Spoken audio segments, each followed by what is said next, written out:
Good day, everyone. Welcome to this presentation slash demo session on unlocking innovation, a model-based design approach to physical modeling.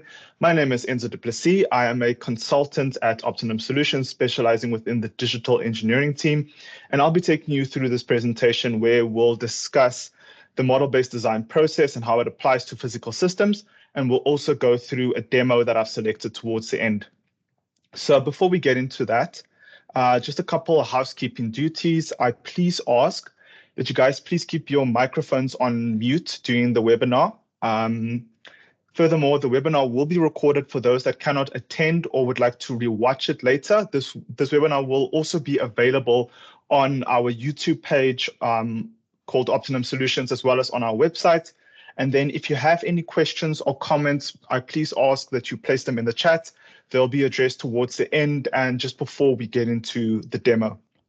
Okay, so now that we're all good on housekeeping duties, let me share a little bit of information about myself.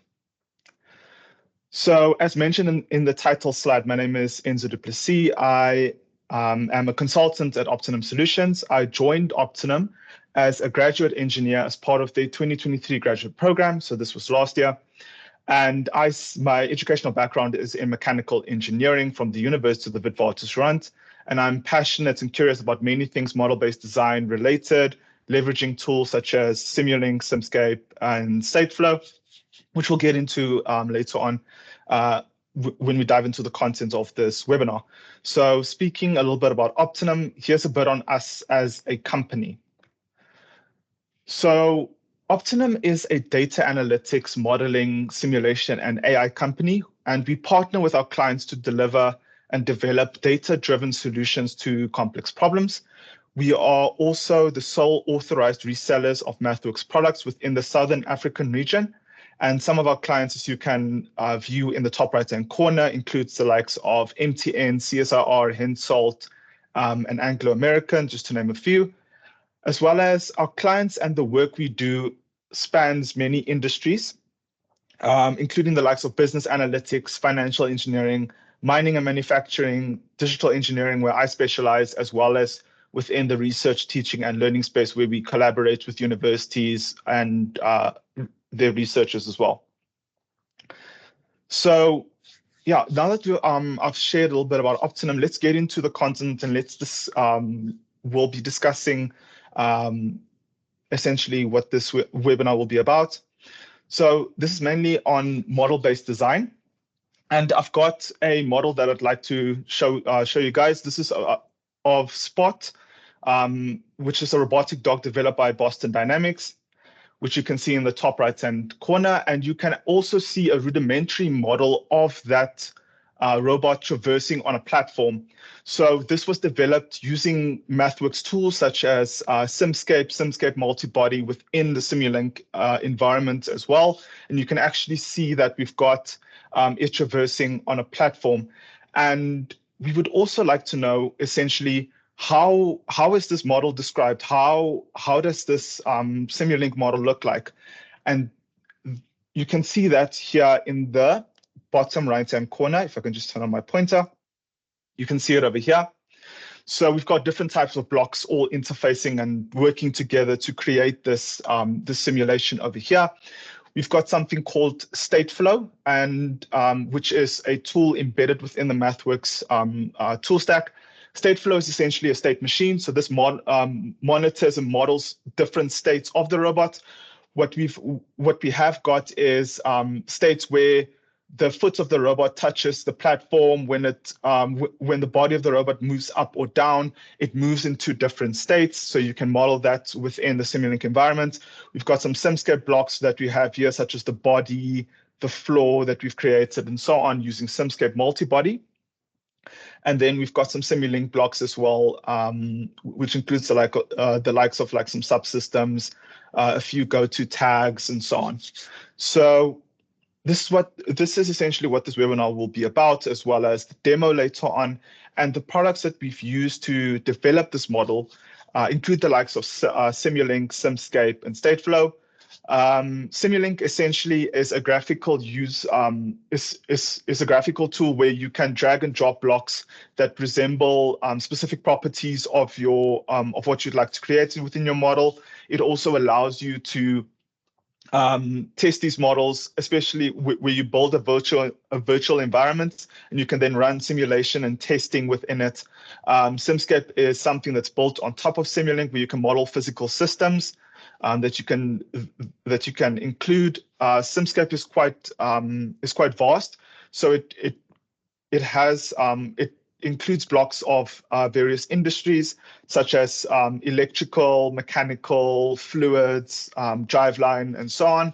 So depending on your workflow and what you're looking to do, there's always something that you can use. And then Stateflow that we've spoken about as well.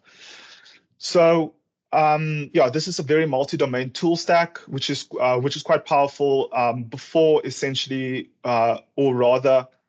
you get to building a physical prototype and testing that, you can always build it within the Simulink environment, test it there, and then when you're happy with that, you can then move that over to a physical prototype that you can build, such as Spot, for example. Okay, so I'm going to explain a little bit about what model-based design is at a high level. So you can see in the image over there, these are the 4 steps that we use within the model-based design process. Quite similar for the engineers in attendance, very similar to the engineering design process that we've learned in university.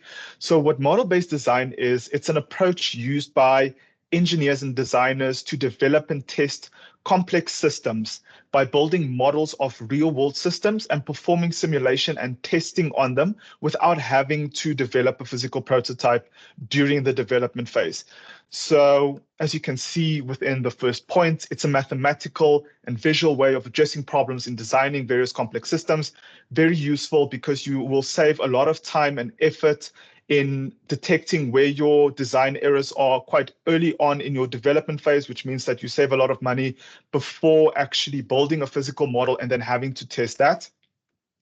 Secondly, models are developed using simulation tools such as Simulink, Stateflow, and Simscape as well, where you build these models within this process over here, design with simulation, where you go ahead as engineers or designers, and you go ahead and build and test these models, put them through rigorous testing procedures to see if they would actually fare well within the real world. So model-based design is also an iterative process that requires continuous collaboration across many different engineering teams, such as mechanical, electrical, software, you name it. So it's a very iterative process that that happens. And we've also seen from MathWorks specialists, which is a tech company that develops the MathWorks tools in America. We've seen from their specialists that using the model-based design approach within your workflow, your development time can see a reduction of 50% or more using this approach with MATLAB and Simulink, which is quite, which does save a lot of time, saves a lot of money as well for companies that are looking to first build models, test them in that virtual environment before actually going further and building them in the real world. So I'm going to go through the model-based design process, and you'll see it's quite similar to the engineering design process. And what we do is we start off by doing some preliminary research on what you're trying to build.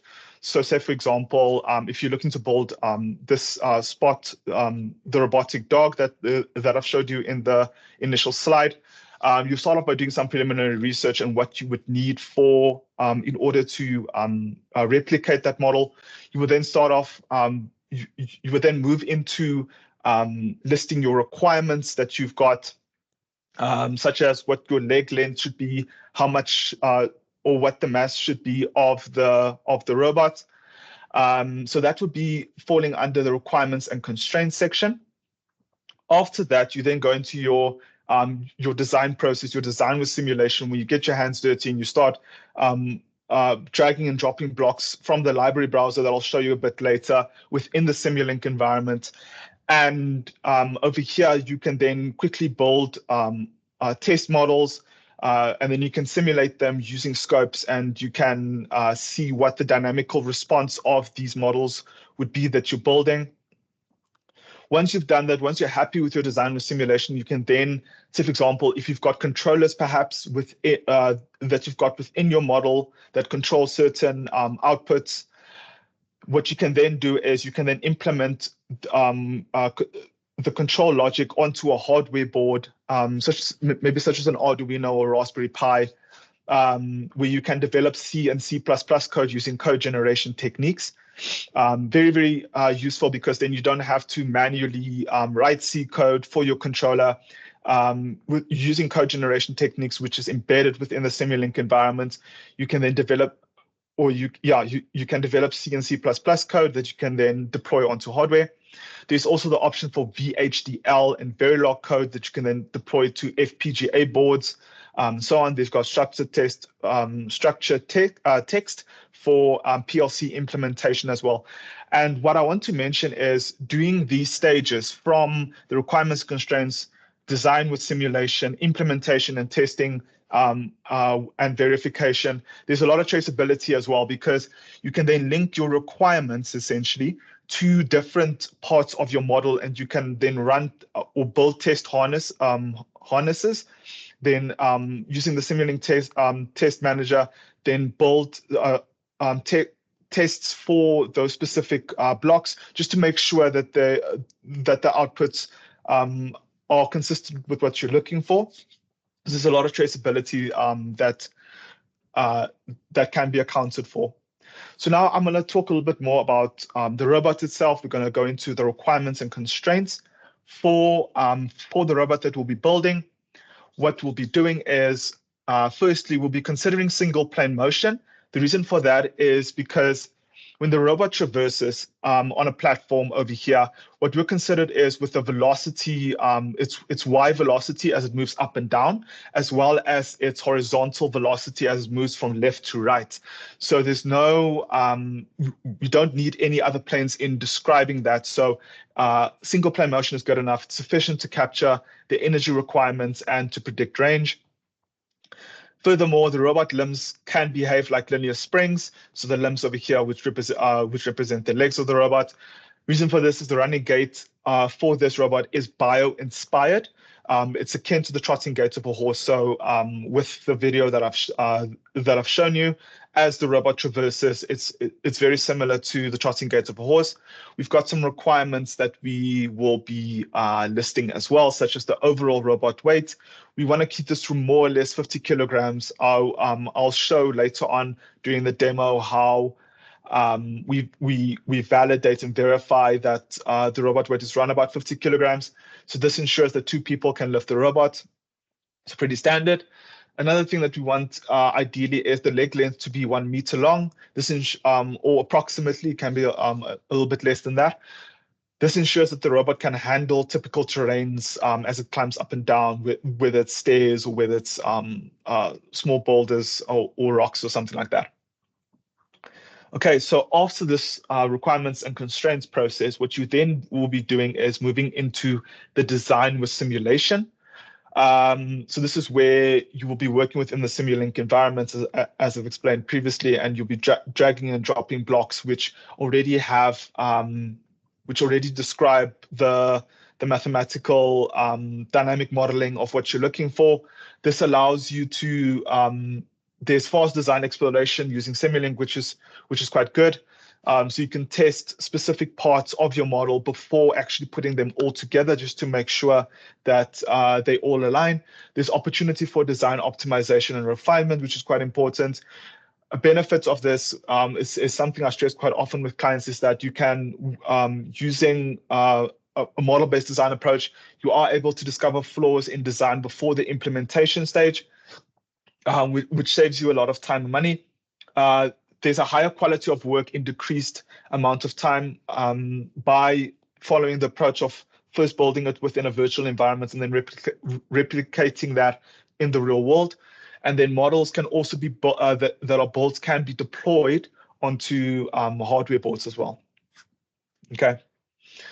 So then I've got this slide over here just before we go into the demo, where we've got a case where we would like to marry these two processes, modeling where you've got simulation and analysis being done. This allows you to try out new ideas within your model. There's fast repeatable tests that you can use as well for other models. Automation, which is quite nice because the coding that you do, it eliminates manual steps, manual coding processes, and there's verification standards that you can also run against your model that's already been built in. This also helps reduce time and human error as well. So that is the process over here. So before I move into the demo that I would like to show you guys, we'll be building a component of Spot within the Simulink environment so that you can kind of see what that looks like. Do you have any questions for me on the content that I've covered so far while I quickly get my MATLAB up and running? Feel free to ask any questions.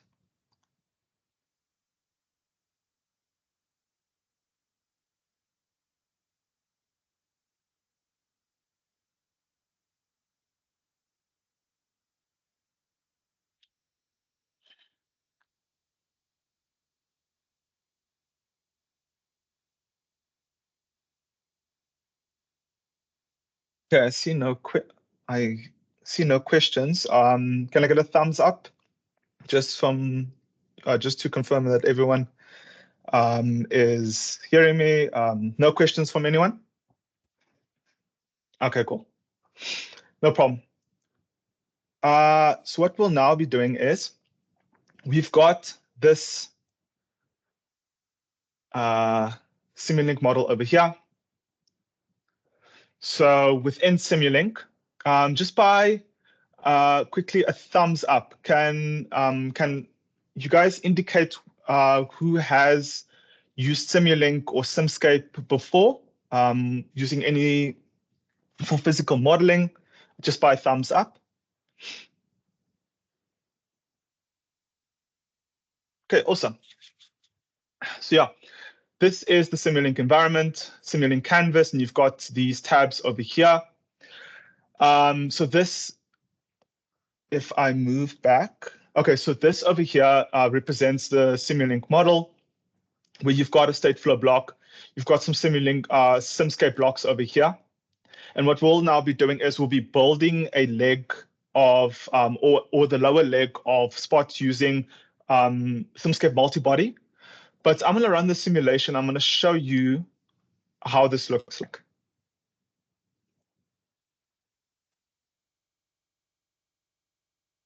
So this is the rudimentary model. If I run this, so you can see Spot traversing on a platform. Okay. So what we'll be doing is just building this lower leg over here, just to show you guys how it looks like within Simscape Multibody. You can also, one question I get a lot is, can I import CAD models of the body, of the leg, and so on? The answer is yes. There are plugins that you can use for different types of CAD software packages. I believe the two that are used quite often is SolidWorks as well as Autodesk Inventor. So you can develop your CAD models within CAD and then import them into the Simulink environment, connect them up, and then you'll have, for example, a representation of your body or your leg for your model itself. So what we'll be doing is, so we'll be building this lower leg over here. If I move back, this lower leg over here consists of what I would call the knee, which is this part that I've highlighted. If I can just zoom in a little bit. So we've got, and let me make this a bit bigger. Yes, there we go. Okay, so we've got the knee over here. We've got this lower leg. We've got, okay.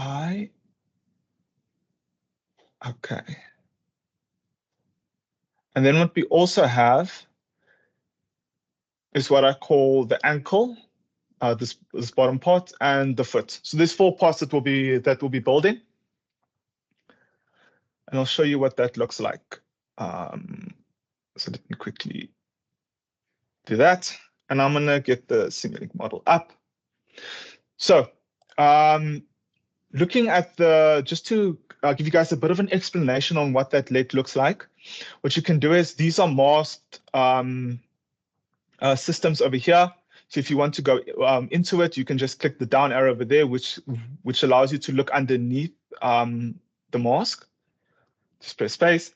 And here you've got things like your hip actuator, your upper leg. So this is a subsystem over here, your knee actuator. These actuators essentially all receive torque inputs based on the state that you're in. And that's why we use that state flow chart, which is shown over here. So these outputs over here, so when it's aerial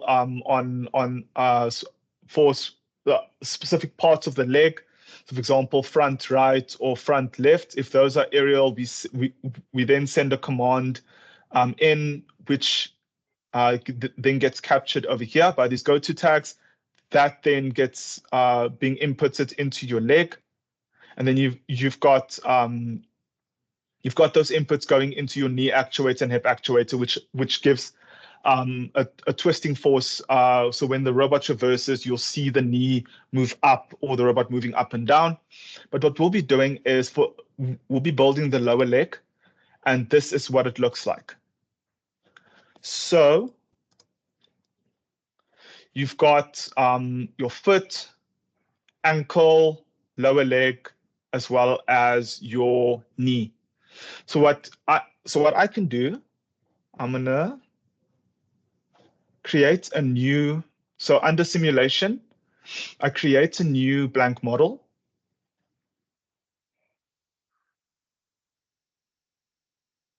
Okay. I'm gonna move this down.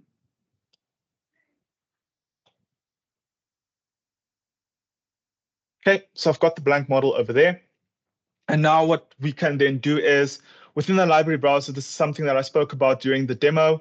Over here, you've got different types of blocks that span a lot of the toolboxes, such as your aerospace block set that you can have a look at, your embedded coder for code generation techniques and so on. We'll be using Simscape, which is over here. So I can just click that drop down. There we go. And then you've got the multi-domain facets of Simscape. So multibody, fluids, electrical, driveline, battery, and so on. So what we'll be doing is we're going to be going into multibody. And then we're going to be going into body elements. And over here, you've got different types of elements that you can use, such as the cylindrical solid, extruded solid, brick solid, depending on your geometry that you're looking to incorporate. So let's go ahead and build the foot. And what we can do for that is we're going to be using a revolved solid. So we can click, hold, drag. So I'm just going to flip this, I can click Control R, just make this a little bit bigger. And I can call this foot.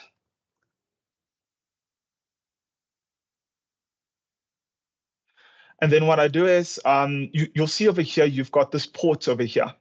Now, those ports are very important because that's essentially how 2 different components come together or interact with each other.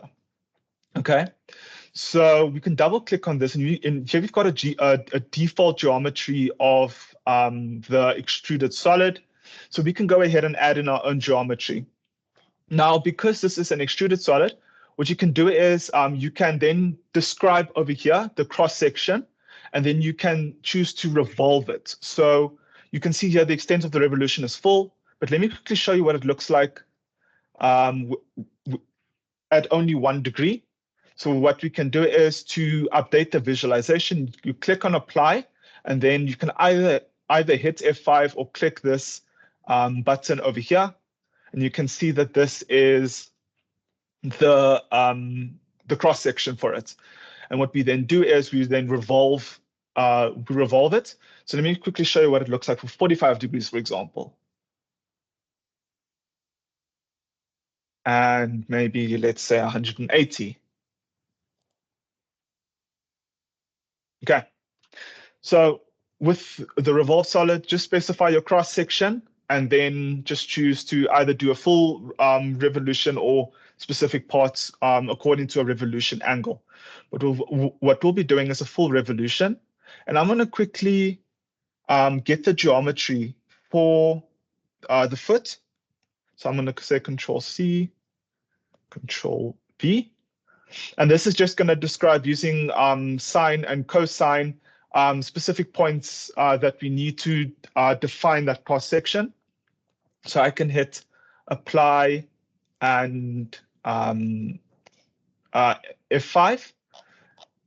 This is quite a small part, but it looks something like this. So this is what we have for the foot. You can also see that depending, you can see over here your coordinate system. You can then move it around if you so please. One thing I want to show you is where do we find where the frame is located so that we can, there is a way for two parts to interact or communicate with each other. What you then do is you've got this option over here, which is frames. You've got a default port R. We can have a look at where that is. So if you want to do that, you can click on this button over here, which says toggle visibility of frames, and it'll show you where that port R is. You can also add additional frames if that is not, if it's not in the correct location, but it's here towards the flat face of the foot. Okay, so there are some other properties that you can specify. For example, if you'd like to specify what the mass of this foot is, things like product of inertia, mass moment of inertia, you can all specify it from there. The way you do that is, so this is calculated from geometry, so this is standard. What you can do is under type, if you'd like to specify the mass, click that drop down, hit custom, and then you've got these different parts over here as well, such as mass, locate where your center of mass is, your moment of inertia, product of inertia. So this is quite handy.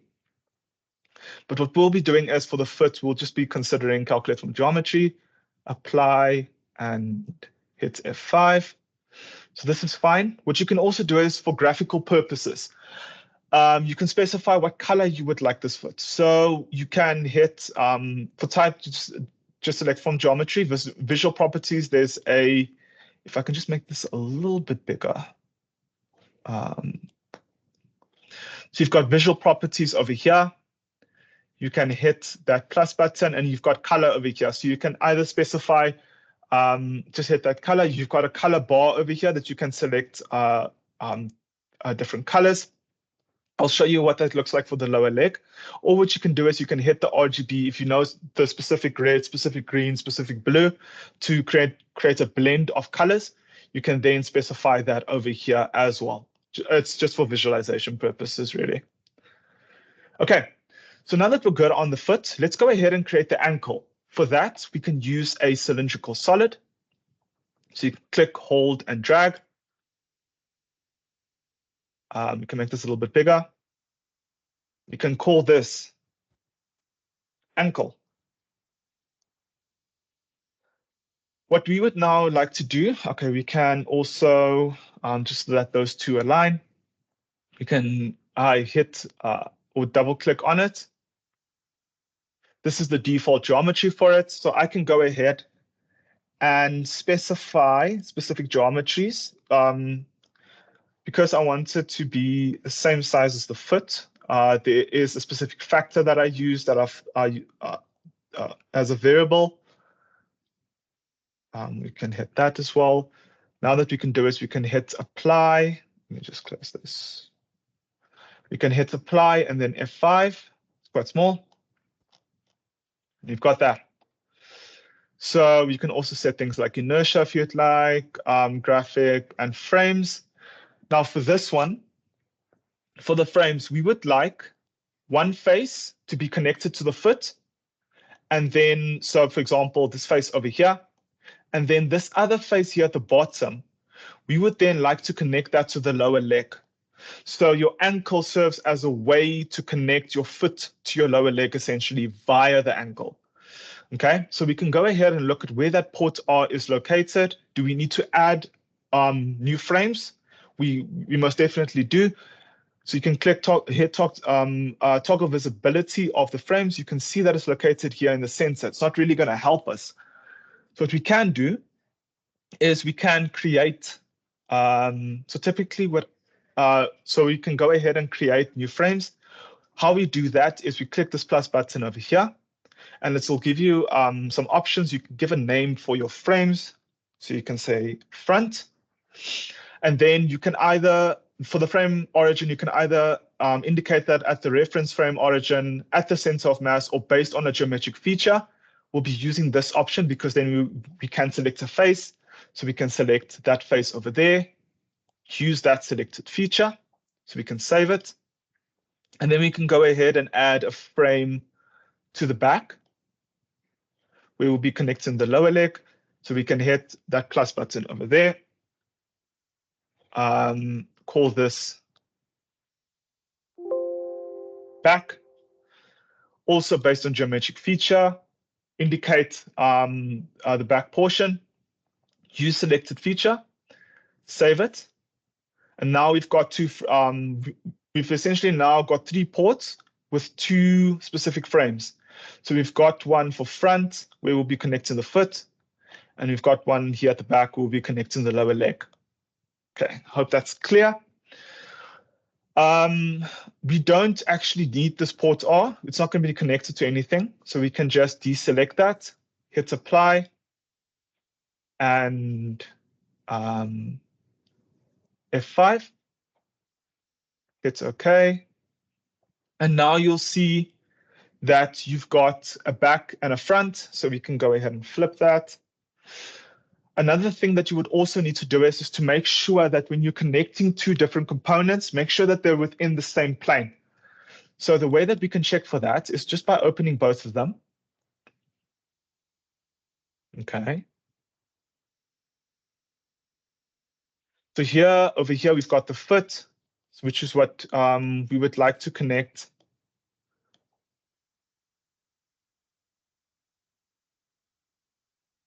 There we go. We would like to connect this front face over here to this foot here at the back, but just make sure that they're in the correct plane. So this seems to be in the XY, and let's see in what plane this would be. So let me just quickly check, where is front? Front is this face over here. That's fine. So we can go ahead and connect. It's also within the XY, so there's no transforms that you'd need to do to flip it into a different plane. So we can just go ahead and connect that as is. So what you do is you connect this port front to this R port over there. Okay. Now that we've got that, let's go ahead and build the lower leg. So for that, we can use a brick solid. Click, hold, drag. Make that a bit bigger. And we can call this lower leg. We can double click this. So basically the same steps. We can describe your dimensions, which I'll get for us quickly. I'm just doing this in the interest of time. So that describes it. We can then see what that looks like. And it's got this bar over here. Okay. We can then go ahead and specify different types of like your mass and so on. So let's go ahead and enter that. So what I'll be entering now is stored variables that describe the mass, and moment of inertia and so on. So I'll just go ahead and grab those. and product of inertia. Okay, so we can apply. The next thing that we can do is to select what color we would like. So you can click on that, click on that bar. Here we can select, for example, 164, 184, 200. And I'm going to show you now how that changes color. Apply, update the visualization. You've got a color change over there. Now what we would like to do is to essentially connect the ankle that is connected to the foot to this the front face over here, and then connect the knee to this back face over here. For that, we would need new frames, so we can go ahead and include them. So we can call this front. We would like to select a face, so click on based on geometric feature, select that face over there, save, and then can create one for the back. Based on geometric feature, and then connect it over there, or select it. Save, apply, update the visualization, and now we can toggle the visibility of those frames, and we can then see that we've got a front face over here, which has a frame. This back face over here has one as well, and we've got this one for the port. We can go ahead and click OK, and we can then just rotate this so that we can connect it to the ankle quite nicely. So when you click on that on the lower lathe that we've just constructed, you can also then get it into a specific plane. So what you can do is you can right click, hit view convention. I like working within the XY plane. It's more intuitive for me, but you can use any plane that you're comfortable with. So I'm going to select Y up, and then I'm going to hit these faces. So these are just different visualizations. So for example, that's the front, back, top, and so on. So I'm going to hit front. Now we can see that we would like to connect the ankle to this bottom face over here, and the knee to this top face over here. And this is within the XY plane. However, we've got a bit of a mismatch, because the way this ankle has been designed, if you look at it in the XY plane, let me quickly get that. This is the XY plane for it. Oops. I don't want to click that. That is the XY plane for it. However, if we have a look at the XY plane for this over here, this is not aligned, because what we want, let me just quickly check where the front, this is, yeah, this is front. What we would like is for this ankle to be situated like that, essentially. So that it can connect to this bottom face over here in that XY plane. So now what we would need to do is we would need to just rotate this by 90 degrees in the X direction, so that it is connected. Come on. Okay, you get the idea. Like that. So that's what we're going to be using. For that, we can use something called a rigid transform. Where we find that is by going down to frames and transforms. We can then select a rigid transform. So for the rigid transform, you've got two ports. You've got a base port and a follower port. The base port is what's going to be connected to the part to this lower leg. Your follower port will be the plane or the component that you would like to rotate in a specific plane. We would like to rotate the ankle with the foot. So let's go ahead and flip these around. We can go ahead and connect the follower port to this back part of the ankle, and then connect the base port of the rigid transform to this front part over here. Now we would like to rotate this. We would like to rotate the ankle by 90 degrees. So you've got two options. You've got rotation and translation. For rotation is what we'll be using. You can then select aligned axis, standard axis, arbitrary axis, depending on your use case. Standard axis works pretty well. We would like to rotate this in the positive X direction by 90 degrees. Okay, so now it's going to be within the same plane. If we were to have, it's going to be connected within the same plane, that ankle, okay? So let's go ahead and look how we're doing so far. For that, we can, if you want to run a Simscape model, you would need to use something called a solver configuration block. So that allows you to select a specific solver and it'll just solve the simulation for you. For that, you can either go into Simscape and select it over there. Alternatively, if you know what the block that you want to use, if you know what it's called, you can just double click on the canvas, type in solver configuration, and we can connect this to any port. So let's go ahead and run this and see what we have so far. Okay, so we've got the lower leg, the ankle, as well as the foot. This is in the wrong plane or the wrong visualization. So what we can do is we can just flip this. Let's do it in the X, Y. And then over here, we've got our faces again. We can just select the correct one. There we go. So over here, we've got the foot, the ankle, as well as the lower leg built. But let's go back and add in one last component, which is the knee. So we can go back to body elements and select, let me quickly see, an extruded solid.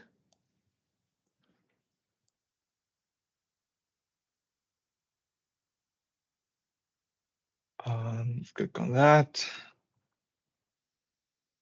and call this knee. Let's quickly rotate that port and we can double click on that. Same process as before. This is the default setup for it. We can then go ahead and input its parameters. So for this, we can, the extrusion type, we would like to be general. It will give us a cross section and then we'll be extruding up or down. So let's go ahead and add in that cross section, as well as the length. Apply F5, and we've got this built in. Then what we can do is you can either set inertial properties or this graphic over here. Let's quickly change the color so that it's the same color as the leg. 164, 184, 200. Hit OK, apply, update visualization, it'll update that color for you. So we can also have a look at where that frame is located. It's here in the center at the bottom. This is perfectly fine. We don't need to add any other frames. We can just go ahead and connect that. But if you've got this in the XY plane, which you can see here at the bottom, we would like this because this leg, let me quickly show you. This lower leg over here, if you get that within the XY plane, connect it like that. And this is off by 90 degrees. So we would like it to move in this direction and look like this. But you can see we are rotating about the Z axis. So we would need another rigid transform for that. So we can go ahead and include that. So frames and transforms, rigid transform. We would like to rotate the knee, so that's why that's connected to the follower port. And we would like to have this lower leg as a reference. Double click on the rigid transform, same process, click on rotation, standard axis. In this case, it's the positive Z direction by 90 degrees. And then now that this has been connected, we've got our lower leg built. Let's go ahead and see what that looks like.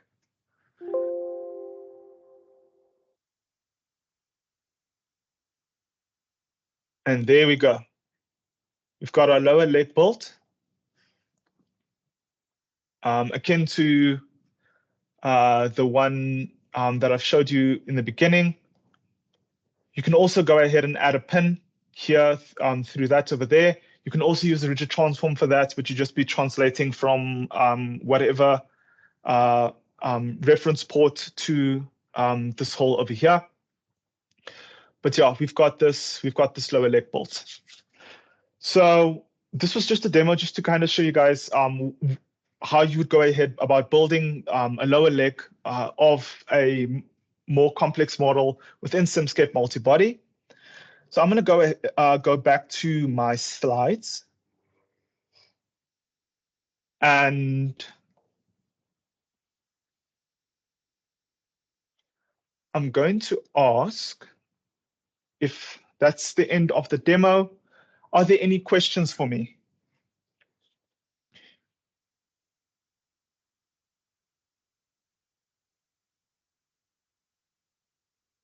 Enzo, there's a question in the Q&A chat. If you can go.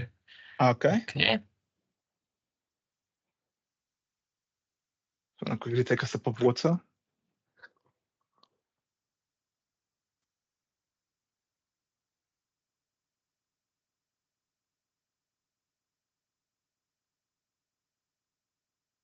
Okay, good day. Why will you connect two flat surfaces to simulate the foot and the ankle, which should be in reality allow some degree of motion? By doing it like this, should we not just have it as one piece? So you can. Yes, I agree. There will be some degree of motion. This was more of just a rudimentary model that I wanted to show you guys, just to kind of show you what Simscape Multibody looks like and so on. You can have this as one piece if you'd like. So you can then design that foot as well as then have an extruded solid from that cross section of the foot to then include that ankle as well. But I just wanted to show you guys how it would look like if you were to connect, if you would just bolt the foot, just bolt the ankle, just bolt the lower leg and so on, and then kind of piece them together. But there are different, if you prefer to have it in that way, where you've got one part which resembles both the foot and the ankle, you can also go ahead and do that. I hope I've answered your question, Mohammed.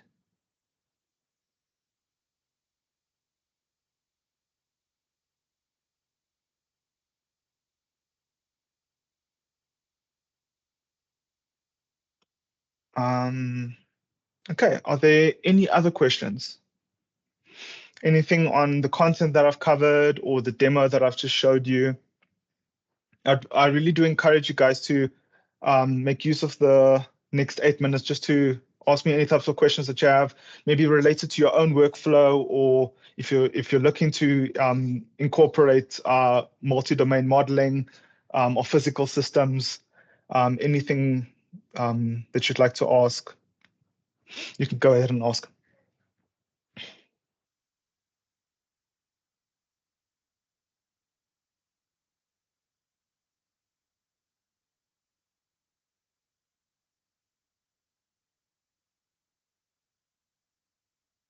Okay, I guess there are no other questions. I'll just check the chat as well, just to make sure. Maybe while that happens, Enzo, I'll just say if anyone does have any further questions or they have any projects or tasks specifically where they believe Simscape Multibody, Simscape Simulink can assist them, you can gladly reach out to Enzo, Michelle, myself, or anyone at Opti-Num, and we really look forward to these types of problems and conversations, and yeah, we'll be happy to help in a more domain specific to what you're working on.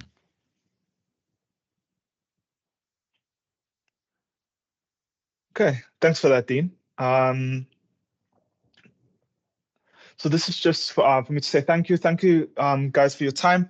If there are any questions that you may have, maybe you would like to rewatch the webinar, or maybe just go through something that you might have missed, you can also send me an email. My email is over there. I can also pin it, I can also include it in the chat quickly.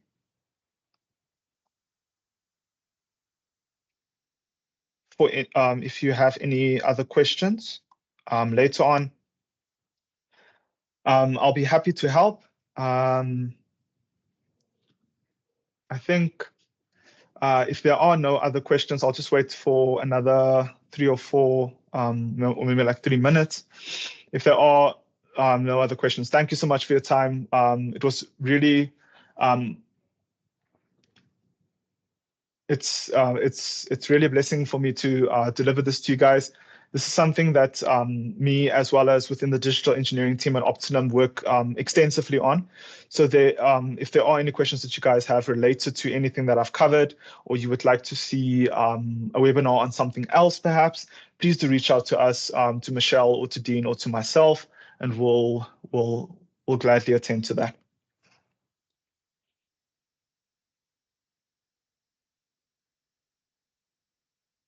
Okay, thanks everyone.